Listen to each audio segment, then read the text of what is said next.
In this instance, the main opposition Labour Party is actually supporting this move, saying that this investment is long overdue and that the UK military is relying currently on some rather outdated hardware. But of course, it's not just about tanks and planes and the like. We're talking also about new weapons, new armoury to combat modern warfare. Because of course, an awful lot of modern warfare is about disrupting countries digitally. And that's why we're seeing this investment in the launch of a new Space Command, which hopes to launch its first rocket by 2022. The reason being, the UK, like most countries, relies on modern satellite communications for everyday life, for things like GPS now, and also a cyber unit to both defend against and retaliate in instances when the UK comes under cyber attack.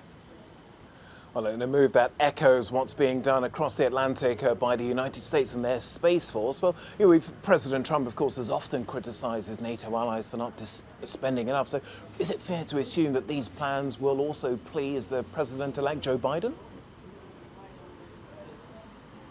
Yeah, well, it's already been welcomed by the current acting Secretary of Defence in the United States. He's praised the UK as one of the US's most steadfast allies. And yes, you're right, of course, military cooperation between these two traditional allies will be of equal interest to President Trump's successor, President-elect Joe Biden. You're right that President Trump very vocally criticised many countries in Europe, although not the UK, because the UK is one of the biggest spenders, is the biggest spender in Europe, but criticised other NATO allies for not living up to their spending commitments. But of course, it wasn't just President Trump. Even presidents before him complained too, but just did so perhaps in a more diplomatic and less forthright way. Earlier, I had a word with a defence analyst earlier today, and this is what Elizabeth Braw said to me then.